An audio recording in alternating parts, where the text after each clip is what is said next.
शदाब गोई से जवाब दीजिएगा। आपके नेता 80-20 करते हैं, आरोप है आपके नेताओं पर। 80-20 कहा ना कि कोई मूर्ख होगा जो 80% के साथ नहीं खड़ा होगा। मूर्ख नहीं, बहुत समझदार है, उनको पता है कि 80% नहीं है, जातियों में बांट रखा है। जैसे ही बात होती तो दिखाओ 6% इतने, 7% उसके, 8% उतने, 10% उसके। इसलिए यानी ठाकुर ब्राह्मण ओबीसी। इसलिए मैं विनम्रता से कहता हूं, और सारे दर्शक जो करोड़ों देख रहे हैं जाके देखिए, जब चुनाव का विश्लेषण आता है तो क्या हिंदू समाज दिखाया जाता है? इतने ब्राह्मण, इतने ठाकुर, इतने यादव, इतने जाट, इतने गुजर, इतने कुर्मी, फला फला फला फला अनुसूचित जाति, इसका आरोप भी हम पहले से दिखाया जाता है सर। नहीं, और इतने मुस्लिम।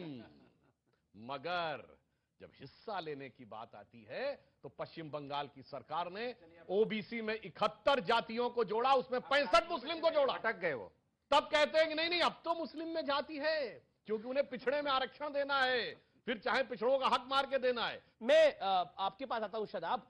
अभी क्योंकि INDIA एक अलायंस बना है और उस अलायंस की बड़ी पार्टनर है ममता बनर्जी। ममता बनर्जी ने भी एक ऐलान करा पश्चिम बंगाल के अंदर कि हम जो पैसा देते हैं खासतौर पर इमामों को, उसको 1500 से 3000 कर दिया। बीजेपी कह रही है ये सेकुलरिज्म का चोला है और तुष्टीकरण का खेल है पूरा। क्या आपको लगता है चुनाव आया है, ये पुराना खेल साथ लेकर आया है? एक कहावत है कि बच्चे को झुंझुना थमा देना। आजादी के बाद से भारत के मुसलमानों को सो कोल्ड सेकुलर पार्टीज और so called extraordinary nationalist party, दोनों ने, किसी ने तो हमसे डराया, किसी ने हमको डराया और हमको झुंझुना थमाया। जैसे कि 1949 में मूर्तियां किसके दौर में रखी गई? कांग्रेस के दौर में। प्रधानमंत्री थे नेहरू जी उस समय, कानून मंत्री अंबेडकर जी थे। फिर प्रेसिडेंशियल ऑर्डर लाकर के क्या किया गया कि मुसलमान को SC का कोटा नहीं मिलेगा। उसके बाद क्या हुआ? माइनॉरिटी बजट लाया गया। क्या जरूरत है माइनॉरिटी बजट की? हमें नहीं, जात मानते किस बुनियाद पे होते हैं? उस पे जाएंगे नहीं, उस पे जाएंगे तो बहुत लंबी बहस हो जाएगी। उसके बाद जो है माइनॉरिटी बजट लाया गया।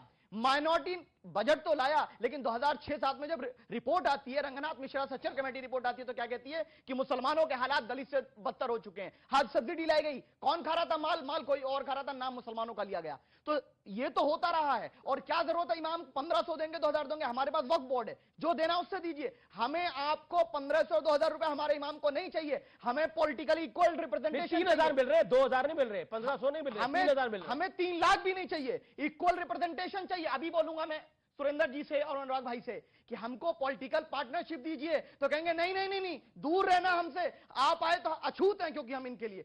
हरियाणा में मौलवियों की सैलरी 5000 से 15000 कर दी है खट्टर सरकार ने।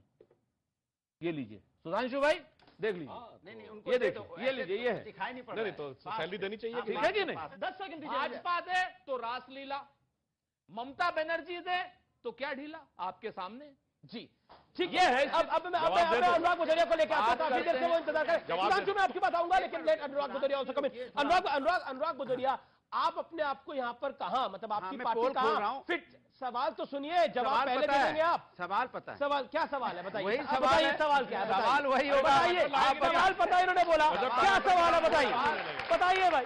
अरे कम से कम इतना तो हक दीजिए सवाल पूछने का। अरे सवाल लंदन से सोच के आए, जवाब लंदन से सोच के आए। चलिए मेरा बड़ा सरल सवाल है आपसे ज्यादा कठिन सवाल नहीं पूछूंगा। एक बात बताइए, इस पूरे खेल के अंदर आप अपने आप को कहां पाते हैं? क्योंकि आप हर जगह रहना चाहते हैं, हाँ। लेकिन किसी को कुछ देना नहीं चाहते। हाँ बिल्कुल। अब ना कांग्रेस को ना शदाब चौहान को। ठीक है, अब देखिए भारतीय जनता पार्टी, मेरा जो इंडिया है, हमारा जो गठबंधन है, उसने ये तय कर लिया है कि भारतीय जनता पार्टी को सत्ता को हटाना है। यहां से क्यों हटाना है?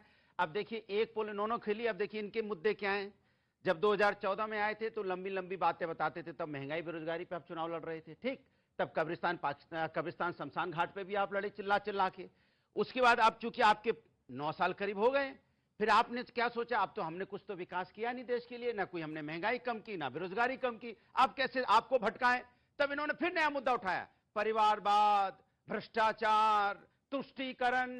अब देखिए अब कैसे परिवारवाद इनका, देखिए इन्हीं का मुद्दा है, हमारा नहीं है। इन्होंने परिवारवाद का मुद्दा उठाया कि राजनीतिक परिवारवाद। देखिए इनको जब सत्ता बनानी होती है तो चौटाला जी परिवारवाद के साथ में हरियाणा में सरकार बनाए हुए हैं, मेरी पूरी बात हुआ। बादल जी के साथ सरकार बनानी होती है पंजाब में तो उनके साथ मिल जाते हैं। और कश्मीर की जिनकी बात कर रहे हैं, वहां भी PDP के साथ इन्होंने मिलकर सरकार बनाई। NCP के साथ सरकार महाराष्ट्र में बना रहे हैं और शिवसेना के साथ भी सरकार महाराष्ट्र में बना रहे हैं। एनसीपी से याद आया, ये शरद पवार इंडिया की तरफ है या इनकी तरफ? एनसीपी से याद आया। बात सुनिए, आप बोलने दीजिए भाई। अजीत पवार जी को लेके आए ना, ये अभी आगे और पोल खोलूंगा। जी जी। अजीत दादा पे कह रहे थे ये भ्रष्टाचार का आरोप लगा रहे थे, उसके बाद उनको बुलाया कि मंत्री बना दिया, अब भ्रष्टाचार खत्म हो गया। तुष्टीकरण तुष्टीकरण पे भी देखिए इनका तीसरा मुद्दा तुष्टीकरण। अब हरियाणा में दंगा हुआ, सरकार इनकी है, दोष किसको दे रहे हैं? हमारे ऊपर में। बताओ, विपक्ष को दोष दे रहे हैं, सरकार इनकी है। अब जब वहां मणिपुर में महिलाओं के साथ अन्याय हुआ, एक शब्द नहीं बोला भाई, मेरा भाई है मेरे, एक शब्द नहीं बोला। झगड़ा तो इसी बात का है, भाई हम जरूर हैं, लेकिन हमारे वैचारिक मतभेद हैं, क्योंकि ये महिलाओं के अन्याय के साथ खड़ा नहीं होते। अच्छा, आप किसी गरीब के साथ खड़ा नहीं होते। अच्छा, आप कह रहे हैं तुष्टीकरण के इस खेल में आपका खड़े, तुष्टीकरण के खेल में आपका खड़े। हम समाज आपका खड़े, सुनिए, तुष्टीकरण का खेल हम नहीं करते। समाज के हर व्यक्ति को न्याय दिलाने की जिम्मेदारी समाजवादी लोग करते हैं। डिबेट कौन हो, टॉपिक कौन हो, आप देख लीजिएगा हु बहु यही। आप रिवाइंड कर करके देख लीजिएगा। आप जैसे होता ना कि मोबाइल में एक बटन दबाना चाहिए ना। अरे मैं टोक रहा हूं, मेरे में टोके तो दो नहीं बोला उन्होंने, मैंने रोक दिया था। तो तानाशाही नहीं हो, लोकतंत्र हो, थोड़ा एक आध शब्द बोल लिया जाए। चलिए अब मैं बताता हूं तुष्टीकरण कितना गजब का है कि जब चंद्रयान लैंड किया तो अखिलेश जी क्या लिखे? चांद मुबारक। इसका जवाब भैया, चंद्रयान का चांद मुबारक से क्या मतलब था मेरे भाई? कितना गजब के एंगल पे जाते हैं, गजब की बात है भाई। और इसमें सुनिए, चंद्रयान में कोई दूसरी भाषा का शब्द नहीं है। उसके अलावा आप लैंडर कहिए, अंग्रेजी का शब्द है, विक्रम हिंदी और संस्कृत का शब्द है, प्रज्ञान हिंदी संस्कृत का शब्द है, रोवर इंग्लिश है। ये चांद मुबारक कहां से आता है भाई? फारसी के शब्द आपको याद आ रहे हैं? इतना ज्यादा आपको देश, और ये वो हैं जो देश के सबसे पढ़े लिखे होने के बाद विदेश से पढ़ के आए हैं। बताइए, हम हिंदुस्तान में हम दोस्त को फोन करके मुबारकबाद देते हैं, आप हमारी भाषा में भी धर्म खोजेंगे? भाषा में भी धर्म खोजेंगे? अरे आप कहते हैं चंद्रयान मुबारक, तो समझ में आता है चांद मुबारक। अभी तो ज्ञान दे रहे थे। यही तो ईद पे लिखते हैं चांद मुबारक। मैंने हमने बोलना शुरू किया ज्ञान। देखिए, चांद मुबारक, हम किसी चीज का स्वागत करते हैं, किसी को मुबारकबाद बोलते हैं, यही तो हमारी संस्कृति। क्या आप क्या कांग्रेचुलेशन को आप अगर उसमें बधाई की जगह कांग्रेचुलेशन लिख देते तो आप बुरा नहीं मानते?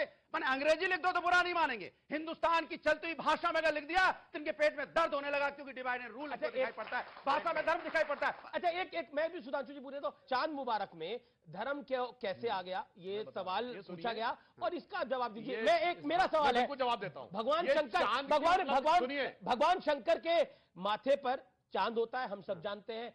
अगर किसी को लगता है कि चांद मुबारक कह के उनको खुशी मिल रही है तो वो कर ले। कोई बोले कि भगवान शंकर का आशीर्वाद है, कोई बोले कि उनके धर्म का, तो इसमें क्यों धार्मिक एंगल बता रहा हूं जी? देखिए, जो उस दिन घटना हुई वो चांद को देखना उपलब्धि थी या चांद पे उतरना उपलब्धि थी? तो चांद का मुबारक मतलब भाई, आप कहते हैं चांद पे उतरना मुबारक, तो भी हम समझ रहे हैं। आप अनुराग, एक मिनट, बार बार डिस्टर्ब मत करिए, बहुत हो गया बदतमीजी आप लगातार कर रहे हैं। आप लगातार आप बोल रहे थे, मैं शांति से बैठा, नहीं बोल सकते, ये आपसे निवेदन है लगातार। सुरेंद्र, देखिए, बोलिए। आप ये कहते हैं चांद पे उतरना मुबारक, वहां तक भी हम मान लेते भाई। चांद को देखना इंपॉर्टेंट नहीं था, चांद पे आपने उतरना वर्ड नहीं बोला। इसका अर्थ होता है कि आपके मन में हिकारत थी भारत की उस व्यवस्था को लेकर, इसलिए। और मैं इनको बता देना चाहता हूं, आप क्या करते हैं, व्याख्या कर रहे हैं, आप कह रहे हो, क्या बोल रहे हो? गलत व्याख्या कर रहे हैं, खड़ा गलत व्याख्या कर रहे हैं। आपने बोला चांद मुबारक लिखा नहीं लगा, चांद पे पकड़ लिया हमने। अब गलत चांद मुबारक का मतलब क्या हुआ? चांद को पकड़ लिया। आपने बोला चांद मुबारक का मतलब ये हुआ, एक सेकंड, चांद मुबारक का मतलब इन्होंने बोला चांद को पकड़ लिया। पकड़ नहीं लिया, चांद पे पहुंच गए, चांद पे खड़े हो गए, चांद मेरे कब्जे में है, क्योंकि हम चांद पे जा सकते हैं, ये मतलब है। और आप मैं एक सेकंड में किसी की बात नहीं आ रहा। चांद मुबारक